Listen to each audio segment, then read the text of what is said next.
शिव महापुराण कथा अध्याय 23। श्री शिवाय नमस्तुभ्यम। हर हर महादेव।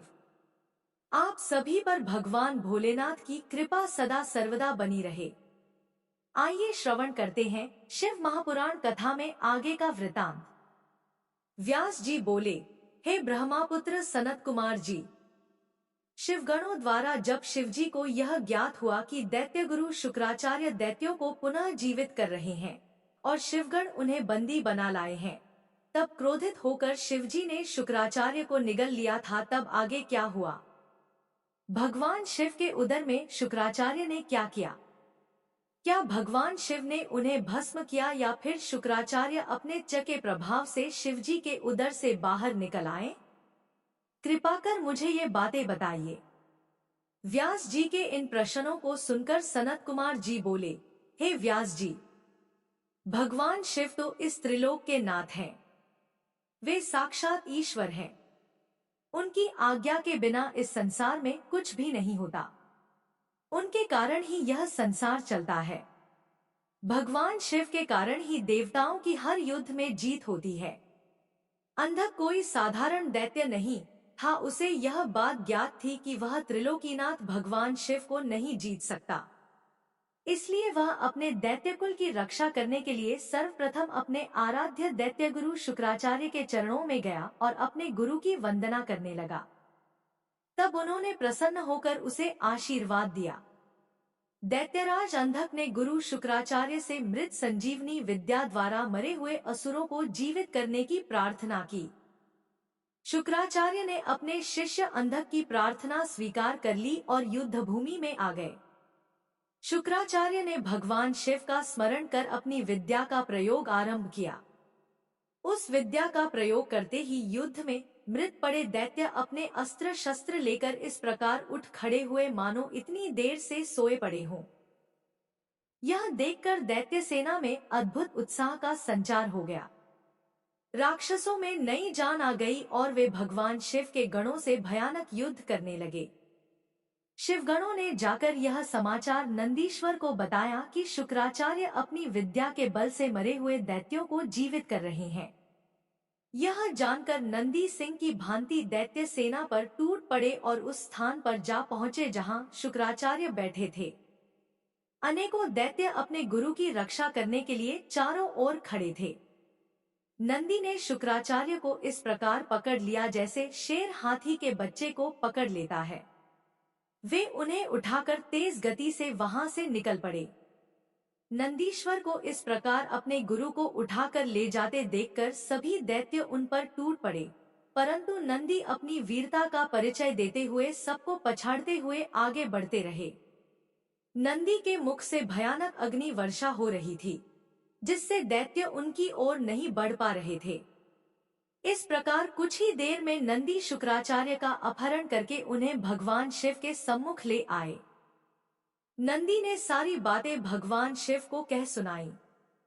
यह सब सुनकर देवाधिदेव महादेव जी का क्रोध बहुत बढ़ गया और उन्होंने दैत्य गुरु शुक्राचार्य को अपने मुंह में रखकर इस प्रकार निगल लिया जिस प्रकार कोई बालक अपनी पसंदीदा खाने की वस्तु को पल भर में ही सटक जाता है।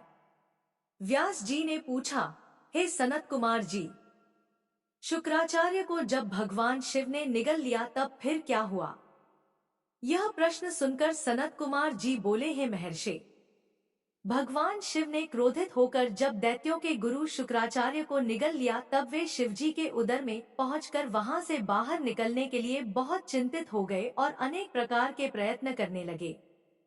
जब वे किसी भी प्रकार से बाहर नहीं निकल पा रहे थे तब उन्होंने भगवान शिव के शरीर में छिद्रों की खोज करनी शुरू कर दी, परंतु सैकड़ों वर्षों तक भी उन्हें कोई ऐसा छिद्र नहीं मिल सका जिससे वे बाहर आ जाते। इस प्रकार शुक्राचार्य बाहर न निकल पाने के कारण बहुत दुखी हुए और उन्होंने शिवजी की आराधना करने का निश्चय किया। तब उन्होंने शिव मंत्र का जाप करना आरंभ कर दिया। शिव मंत्र का जाप करते करते शुक्राचार्य शिवजी के शुक्राणुओं द्वारा उनके लिंग मार्ग से बाहर आ गए और हाथ जोड़कर भगवान शिव की स्तुति करने लगे। तब भगवान शिव और देवी पार्वती ने शुक्राचार्य को अपने पुत्र रूप में स्वीकार कर लिया और मुस्कुराने लगे। शिवजी बोले, हे भृगुनंदन, आप मेरे लिंग मार्ग से शुक्र की तरह बाहर निकले हैं, इसलिए आज से आप शुक्र नाम से विख्यात होंगे। आज से तुम मेरे और पार्वती के पुत्र हुए और सदा संसार में अजर अमर रहोगे। तुम्हें आज से मेरा परम भक्त माना जाएगा। तब शुक्राचार्य भगवान शिव की स्तुति करते हुए बोले, हे देवाधिदेव भगवान शिव, आपके सिर, नेत्र, हाथ, पैर और भुजाएं अनंत है। आपकी मूर्तियों की गणना करना सर्वथा असंभव है।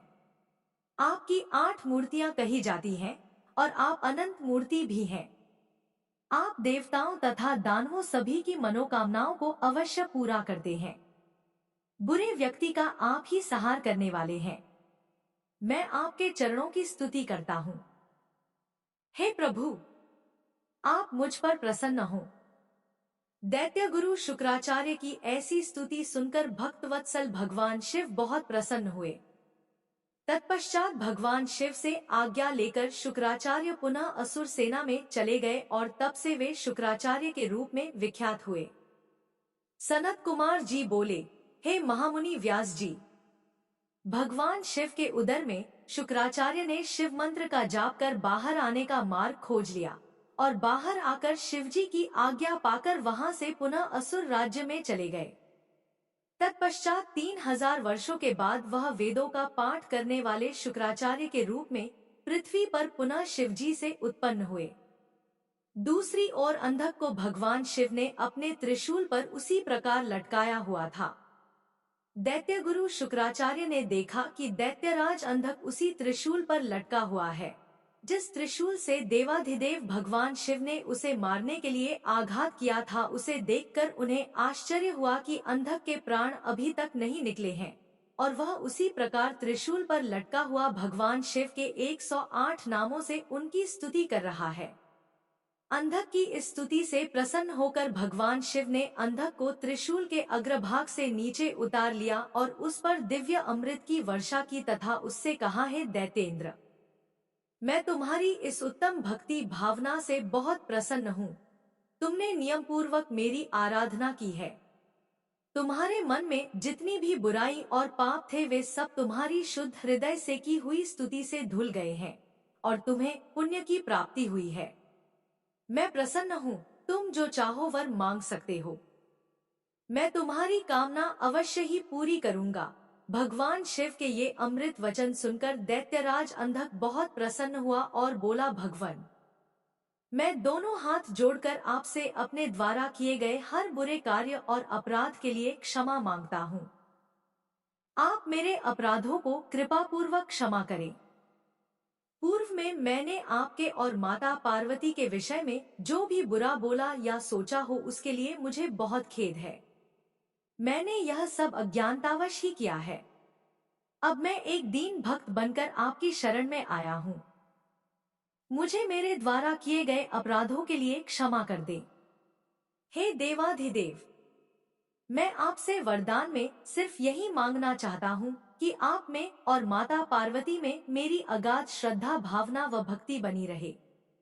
मेरे मन में कभी भी कोई बुरा विचार न आए। मैं शांत हृदय से सदैव आपके नाम का स्मरण व चिंतन करता रहूं। मुझ में कभी भी आसुरी तत्व घर न कर पाए, यही वरदान मुझे प्रदान कीजिए। अंधक ये वचन कहकर पुनः भगवान शिव और माता पार्वती के ध्यान में मग्न हो गया। भगवान शिव की कृपा दृष्टि उस पर पड़ते ही उसे अपने पहले जन्म का स्मरण हो गया। उसके सभी मनोरथ पूर्ण हो गए। भक्तवत्सल भगवान शिव ने प्रसन्न होकर अंधक को अपना गण बना लिया और उसे उसका इच्छित वरदान प्रदान किया। सनत कुमार जी बोले, हे व्यास जी, अब मैं आपको यह बताता हूँ कि दैत्य गुरु शुक्राचार्य को भगवान शिव से मृत्युंजय नामक मृत्यु को जीत लेने वाली उत्तम विद्या कैसे प्राप्त हुई। एक बार की बात है, शुक्राचार्य वाराणसी नामक नगरी में जाकर भगवान विश्वनाथ का ध्यान करते हुए उनकी घोर तपस्या करने लगे। इससे पूर्व उन्होंने वहां भगवान शिव के शिवलिंग की स्थापना की तथा वहां एक रमणीक कुआं भी खुदवाया। तत्पश्चात उसमें शिवलिंग को 32 सेर पंचामृत से 1,00,000 बार अभिषेक कराने के बाद सुंदर सुगंधित द्रव्यों से स्नान कराकर उस अमृतमय ज्योतिर्लिंग की स्थापना की। फिर शिवलिंग पर चंदन और यक्षकर्दम का लेप किया।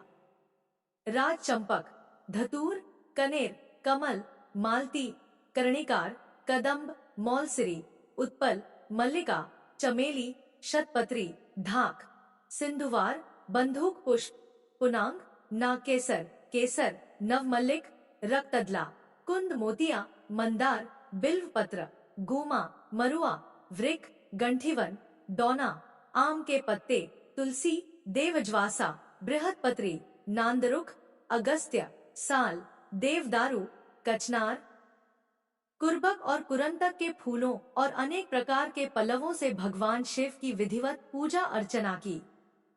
भगवान शिव के सहस्र नामों का जाप कर उनकी स्तुति की। इस प्रकार दैत्य गुरु शुक्राचार्य 5000 वर्षों तक अनेक प्रकार एवं विधि विधान से शिवजी का पूजन करते रहे। परंतु जब भगवान शिव फिर भी प्रसन्न न हुए तो शुक्राचार्य ने और घोर तपस्या करने का निश्चय किया। तब उन्होंने इंद्रियों की चंचलता को दूर करने के लिए उसे भावना रूपी जल से प्रक्षालित किया और पुनः शिवजी की घोर तपस्या करने लगे। इस प्रकार 1 सहस्र वर्ष बीत गए। तब भृगुनंदन शुक्राचार्य की दृढ़ता पूर्वक की गई उत्तम तपस्या को देखकर भगवान शिव बहुत प्रसन्न हो गए और उन्होंने अपने प्रकाशमय रूप के साक्षात दर्शन शुक्र को देने का निश्चय किया। पिनाकधारी भगवान शिव शुक्राचार्य द्वारा स्थापित किए गए शिवलिंग में से प्रकट हो गए और बोले, हे भृगुनंदन महामुने, मैं आपकी इस घोर तपस्या से बहुत प्रसन्न हूँ। आप अपना इच्छित वर मुझसे मांग सकते हो। आपकी प्रत्येक इच्छा मैं अवश्य पूरी करूंगा। मांगो, क्या मांगना चाहते हो? भगवान शिव के इस प्रकार के उत्तम वचनों को सुनकर शुक्राचार्य ने देवाधिदेव भगवान शिव को प्रणाम किया और सिर झुकाकर अंजलि बांधकर जय जय का उच्चारण करते हुए भगवान शिव की बहुत स्तुति की और शिवजी के चरणों में ही लेट गए। तब भगवान शिव ने उन्हें अपने चरणों से ऊपर उठाया और अपने हृदय से लगा लिया। भगवान शिव बोले, हे शुक्र, आपने जो यह मेरा ज्योतिर्लिंग स्थापित किया है और इसकी नियम पूर्वक कठिन आराधना की है, इससे मैं तुम पर बहुत प्रसन्न हूँ। कहो, तुम कौन सा वर मांगना चाहते हो? देवाधिदेव महादेव जी के वचन सुनकर शुक्र पुनः उनकी स्तुति करने लगे। तब भगवान शिव ने देखा कि शुक्राचार्य कुछ नहीं मांग रहे हैं। भगवान शिव, जो कि सबके हृदयों की बात जानते हैं, संसार की कोई वस्तु उनसे न तो कभी छिपी है और न कभी छिप सकती है, मुस्कुरा कर बोले, हे भृगुनंदन, हे महातपस्वी शुक्र, आप निश्चय ही मेरे परम भक्त हैं। आपने इस पवित्र काशी नगरी में मेरे ज्योतिर्लिंग की स्थापना करके उत्तम मन से भक्तिमय आराधना की है। जिस प्रकार एक पुत्र अपने पिता का आदर एवं पूजन करता है, तुमने उससे भी बढ़कर कार्य किया है।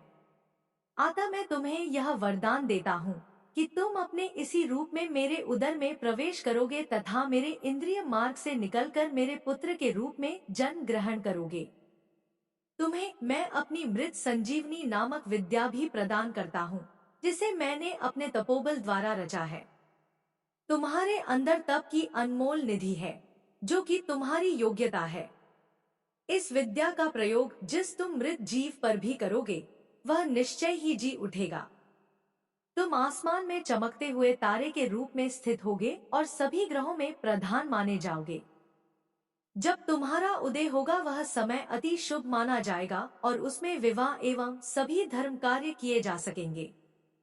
सभी नंदा, प्रतिपदा, षष्ठी और एकादशी तिथियां अत्यंत शुभ मानी जाएंगी।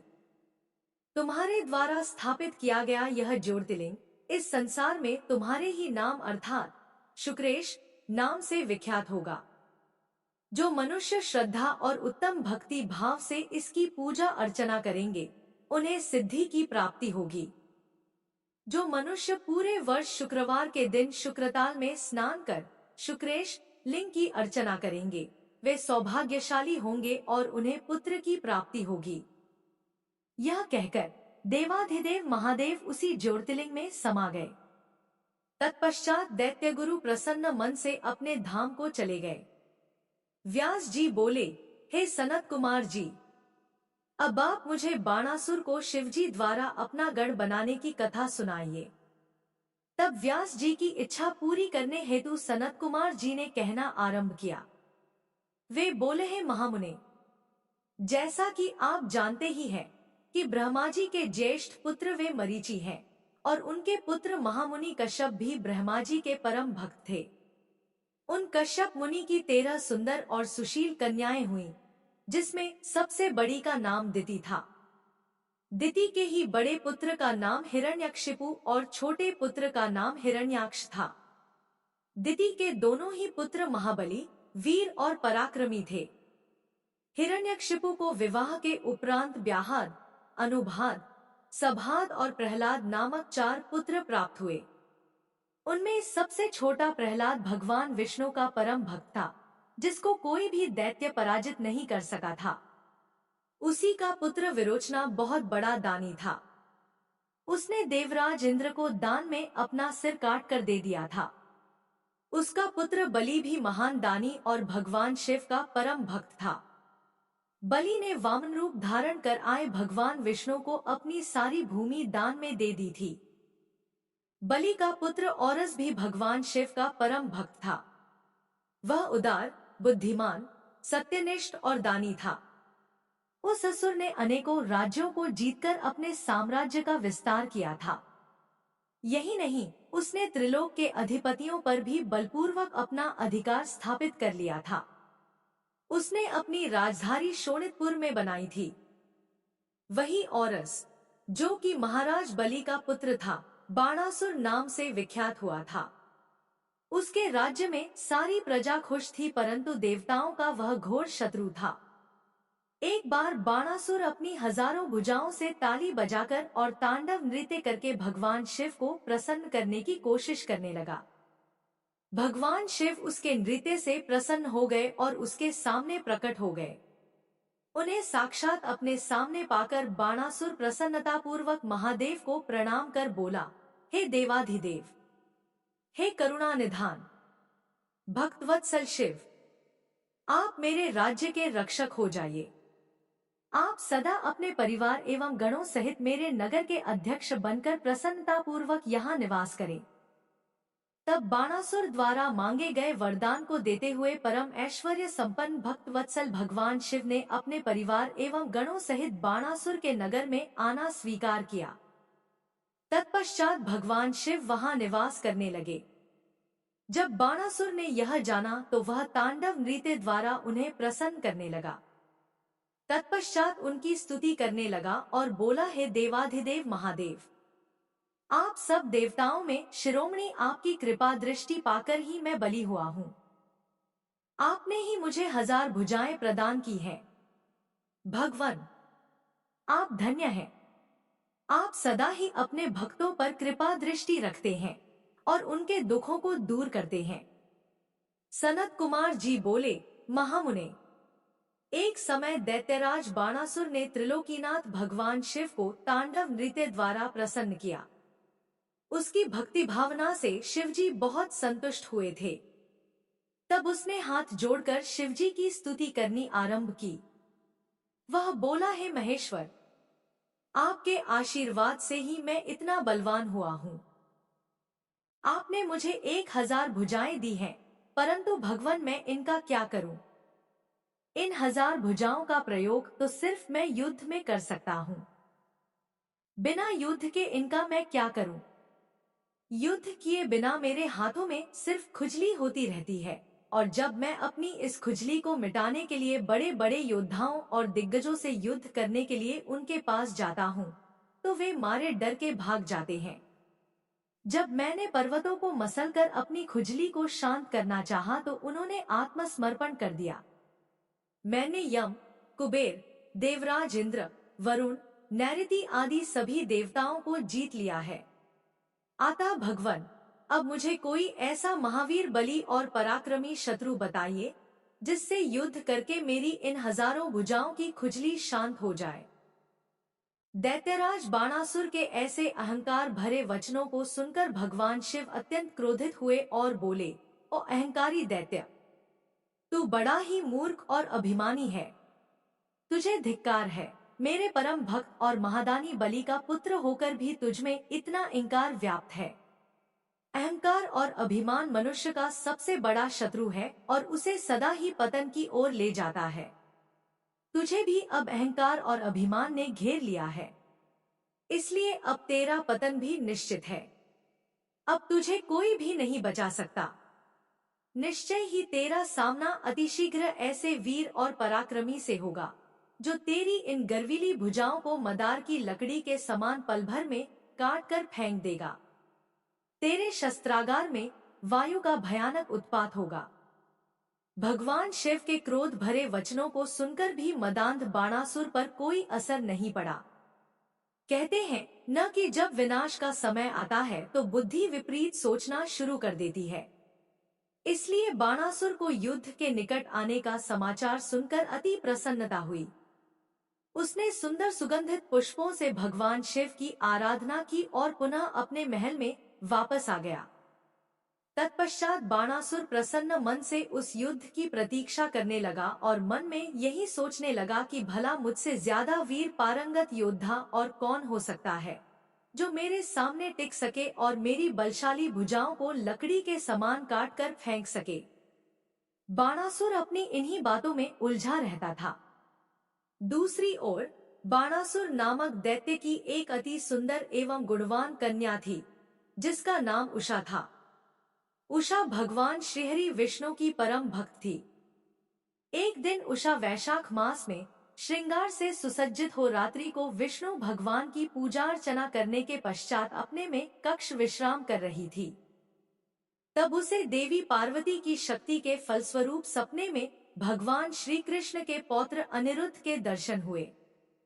तब दिव्य माया के वशीभूत उषा को अनिरुद्ध को देखकर बड़ी प्रसन्नता हुई और मन में ही वह उन्हें हृदय दे बैठी। जब सुबह वह जागी तो उसे उसी सुदर्शन युवक का स्मरण हो आया और वह उसके ध्यान में ही खो गई। जब उषा इस प्रकार से सपने में दिखाई दिए उस सुंदर युवक के ध्यान में खोई हुई थी, उसी समय उषा की प्रिय सखी चित्रलेखा उसके कक्ष में आई और अपनी सखी की ऐसी स्थिति देखकर उसने इस बारे में पूछा। तब उषा ने सारी बातें उसे बता दी और कहा कि तुम्हें उस युवक को कहीं से भी ढूंढकर मेरे पास लाना है। यदि तुमने ऐसा नहीं किया तो मैं अपने शरीर का त्याग कर दूंगी। अपनी प्रिय सखी उषा के ऐसे वचन सुनकर चित्रलेखा को बहुत दुख हुआ और वह बोली, सखी, ऐसी बातें मत कहो। भला तुम ही बताओ, मैं उस पुरुष को कहां से लेकर आ सकती हूँ, जिसे मैंने कभी देखा नहीं है और जिसके बारे में मैं कुछ जानती भी नहीं हूँ।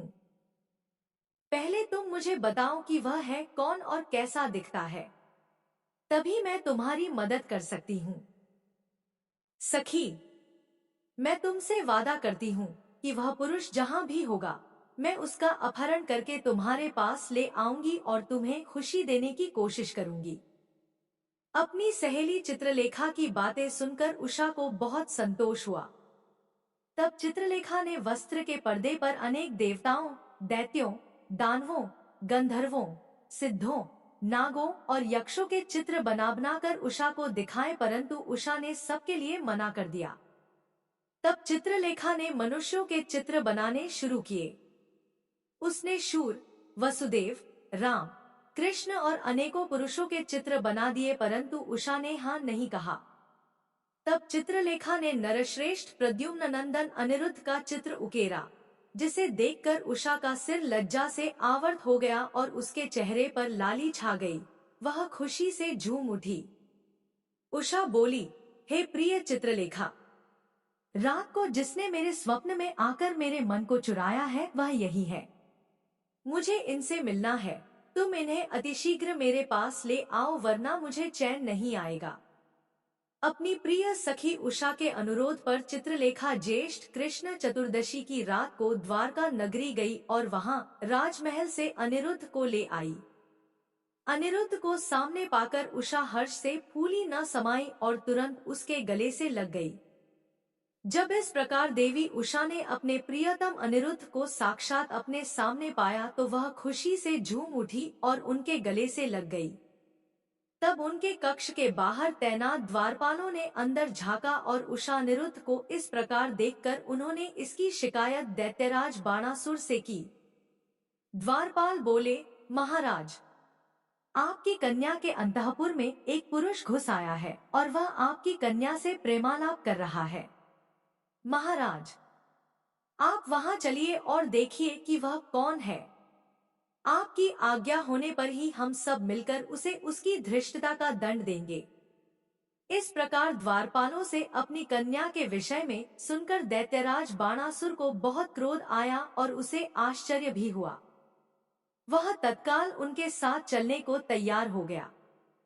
सनत कुमार जी बोले, हे व्यास जी, जब दैत्यराज बाणासुर के द्वारपालों ने उनके पास जाकर उनकी पुत्री उषा के कक्ष में किसी पुरुष के होने की सूचना दी तो वे आश्चर्यचकित हुए और स्वयं वहां गए। तब क्रोधित बाणासुर ने उषा के साथ अनिरुद्ध को देखा। अनिरुद्ध बहुत सुंदर और बलशाली नवयुवक था। क्रोधित बाणासुर ने अपने सैनिकों को अनिरुद्ध को मारने की आज्ञा दी। जैसे ही बाणासुर के उन सैनिकों ने अनिरुद्ध पर हमला किया, उसने देखते ही देखते उन सैनिकों को मौत के घाट उतार दिया। जब बाणासुर ने अपने सैनिकों को इस प्रकार मरते हुए देखा, तब उसे समझ आ गया कि यह पुरुष बड़ा वीर और पराक्रमी है, जिसने अकेले ही इतने बलशाली सैनिकों को पल भर में ध्वस्त कर दिया है। तब बाणासुर ने स्वयं उससे युद्ध करने का निश्चय किया और अपनी विशाल सेना को भी बुला भेजा। फिर क्या था, अनिरुद्ध और बाणासुर के बीच बड़ा भयानक युद्ध होने लगा। तब वीर अनिरुद्ध ने दैत्यराज बाणासुर को निशाना बनाकर एक दिव्य शक्ति छोड़ी, जिससे बाणासुर को भयानक चोट पहुंची। चोट खाकर उसे समझ आ गया कि इस महाबली और पराक्रमी मनुष्य को सीधे सीधे युद्ध द्वारा हराना असंभव है। यह सोचकर बाणासुर ने अपनी राक्षसी माया का सहारा लिया और उसी क्षण वहां से अंतर्धान हो गया। एकदम अचानक से जब दैत्यराज सामने से गायब हो गया तो अनिरुद्ध को बहुत आश्चर्य हुआ। वह घूम घूम कर इधर उधर बाणासुर को तलाश कर ही रहा था कि बाणासुर ने छलपूर्वक अनिरुद्ध को नागपाश में बांध दिया और अपने सैनिकों को आदेश दिया कि इसे ले जाकर किसी अंधे कुएं में धकेल दो, ताकि यह जिंदा ही न बचे। अपने स्वामी दैत्यराज बाणासुर का आदेश सुनकर कुंभांड बोला, हे दैत्येंद्र, युद्ध और पराक्रम में तो यह भगवान विष्णु के समान है और साहस में शशिमौली के समान है। इस प्रकार से नागपाश में बंद कर भी यह डर नहीं रहा है और पुरुषार्थ की बातें कर रहा है। फिर वह अनिरुद्ध से बोला, ए मूर्ख बालक, तू महाबली दैत्यराज बाणासुर से अपनी समानता क्यों करता है? तू उनके सामने झुककर उनसे माफी मांग और अपनी हार मान ले। वे निश्चय ही तुझे क्षमा कर नागपाश से मुक्त कर देंगे। दैत्यराज बाणासुर के उस सेवक के वचनों को सुनकर अनिरुद्ध क्रोधित होकर बोला, ओ दुराचारी निशाचर, शायद तुझे क्षत्रिय धर्म के बारे में कुछ पता नहीं है। शूरवीर के लिए युद्ध में पीठ दिखाना मरने से भी बढ़कर है। मैं इस अधर्मी से माफी मांगने से अच्छा युद्ध में लड़ते हुए प्राण त्यागना पसंद करूंगा, परंतु इस अभिमानी के आगे बिल्कुल नहीं झुकूंगा। यह सुनकर दैत्येंद्र बाणासुर का क्रोध सातवें आसमान पर जा चढ़ा। इससे पूर्व कि वह कुछ करता आकाशवाणी हुई, बाणासुर, तुम भगवान शिव के परम भक्त और महाराज बलि के पुत्र हो। तुम्हें इस प्रकार क्रोध करना शोभा नहीं देता। तुम जानते हो कि भगवान शिव सत्वगुण, रजोगुण और तमोगुण का आश्रय लेकर ब्रह्मा, विष्णु और महेश के रूप में सृष्टि, भरण पोषण और संहार करते हैं। वे अंतर्यामी और सबके ईश्वर हैं। भगवान अनेक लीलाओं के रचयिता हैं और गर्व को चूर कर देते हैं। वे तुम्हारे गर्व को भी चकनाचूर कर देंगे। आकाशवाणी सुनकर बाणासुर ने अनिरुद्ध का वध करने का विचार छोड़ दिया और अनिरुद्ध को जेल में छोड़कर चला गया। नागपाश में बंधे हुए अनिरुद्ध को बड़ा कष्ट हो रहा था। उसने दोनों हाथ जोड़कर कल्याण स्वरूपा मां जगदम्बा देवी दुर्गा का स्मरण कर उनकी आराधना आरंभ कर दी। अनिरुद्ध बोला, हे माता, आप अपने शरणागतों की रक्षा करने वाली तथा उन्हें यश प्रदान करने वाली हैं। देवी, मैं नागपाश में बंधा हूँ और नागों के जहर की ज्वाला मुझे जला रही है।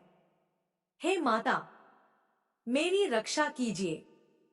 अनिरुद्ध की इस प्रकार अनुरोध भरी विनम्र प्रार्थना सुनकर देवी कालिका वहां प्रकट हो गईं और उन्होंने अपने जोरदार मुक्कों के प्रहार से पल भर में ही उसे नागपाश से मुक्त कर दिया तथा अंतर्धान हो गईं।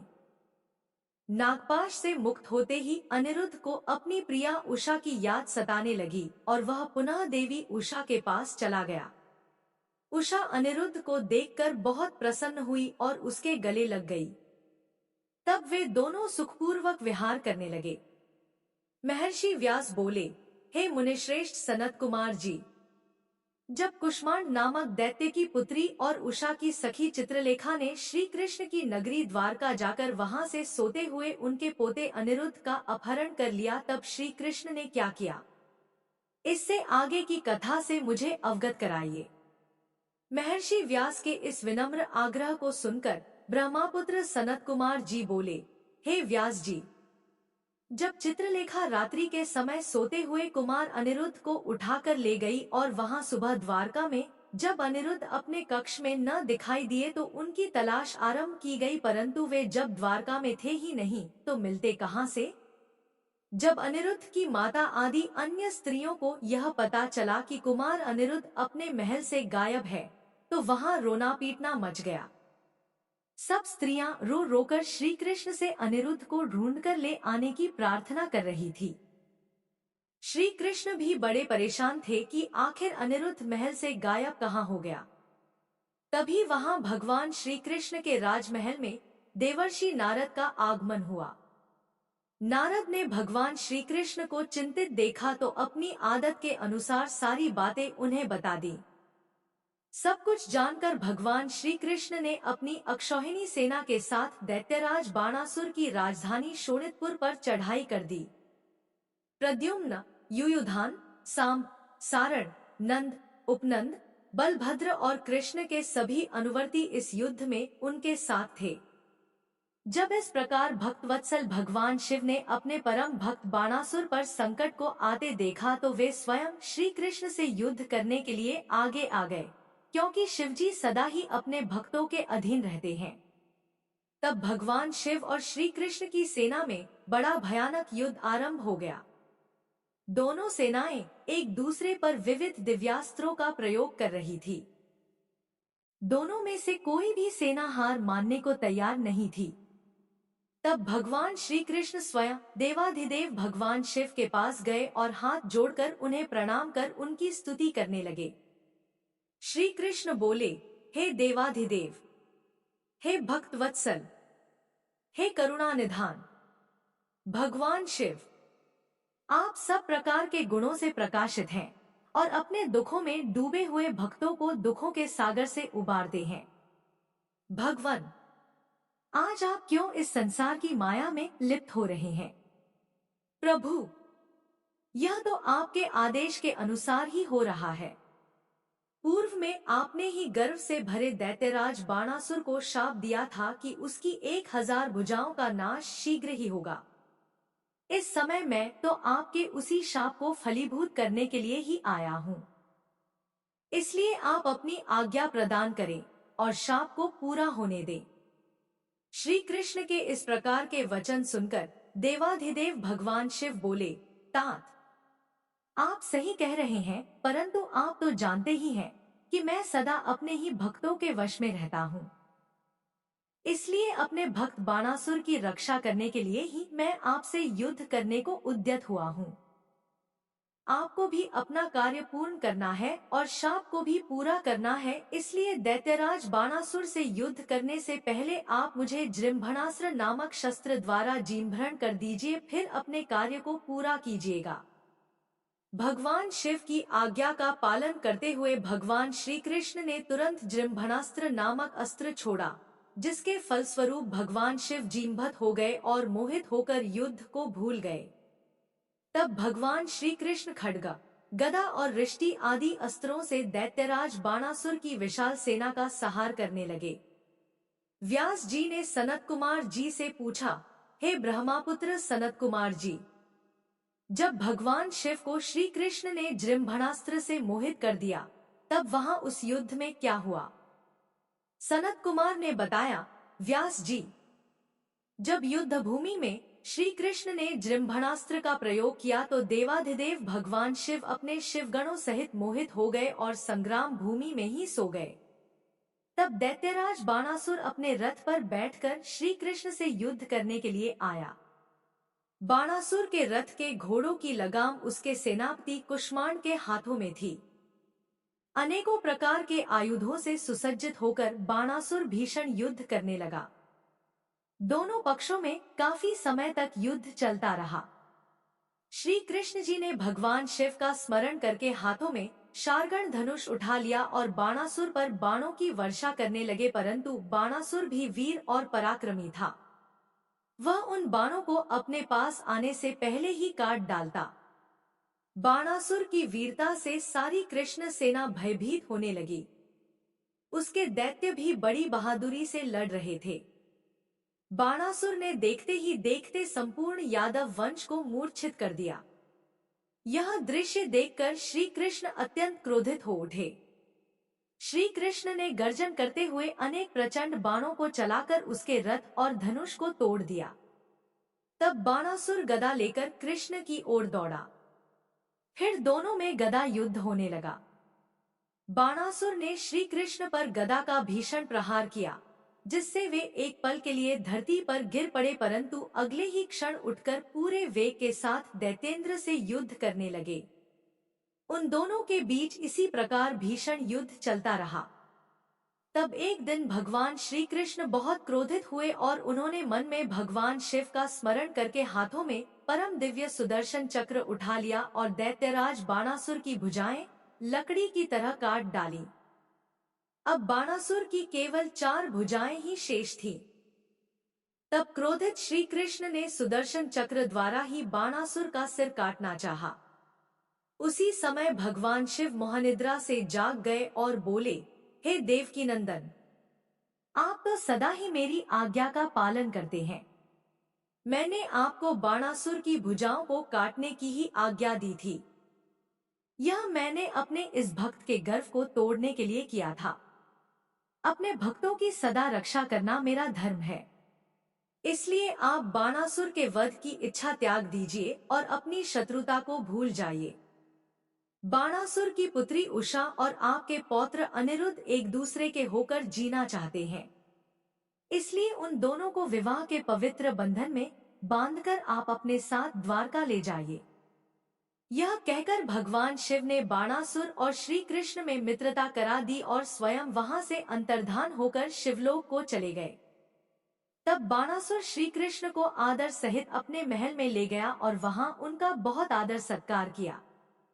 तत्पश्चात शुभ मुहूर्त में अपनी पुत्री उषा और श्री कृष्ण के पौत्र अनिरुद्ध का विवाह संपन्न करा के उन्हें अनेक बहुमूल्य रत्नों और हीरों जवाहरातों के साथ विदा किया। सनत कुमार जी बोले, हे महामुनि व्यास जी, जब भगवान शिव बाणासुर और श्री कृष्ण में मित्रता करवाकर वहां से अंतर्धान हो गए, तब बाणासुर ने श्री कृष्ण के साथ आदर पूर्वक अपनी पुत्री व दामाद को विदा कर दिया। इस प्रकार जब वे चले गए, तब अकेले में बैठकर बाणासुर ने अपने आचरण के विषय में बहुत सोचा और उसे अपनी करनी पर बहुत पश्चाताप हुआ। तब वह सीधा अपने पूजागृह में चला गया और वहां जाकर भगवान शिव के देवालय के सामने बैठकर रोने लगा। फिर उसने भगवान शिव को प्रसन्न करने के लिए उनकी विधि विधान सहित स्तुति करनी आरंभ कर दी। दैत्यराज बाणासुर ने अनेकों मंत्रों एवं स्तोत्रों द्वारा अपने आराध्य भगवान शिव की स्तुति की। तत्पश्चात भगवान शिव को प्रणाम करके बाणासुर ने तांडव नृत्य करना आरंभ कर दिया। अनेक प्रकार से ठुमका लगाकर और मुंह से बाजा बजाकर वह नृत्य करने लगा। उसके चेहरे के हाव भाव और हाथों की विभिन्न मुद्राएं उसके नृत्य को और प्रभावशाली बना रहे थे। उसने अनेकों प्रकार के नृत्य किए। साथ ही अपने शरीर की रक्त धाराओं से वहां की भूमि को भी भिगो दिया। इस प्रकार दैत्यराज बाणासुर की भक्ति भावना और घोर आराधना देखकर भगवान शिव उस पर प्रसन्न हो गए और उसको दर्शन देने के लिए वहां प्रकट हुए।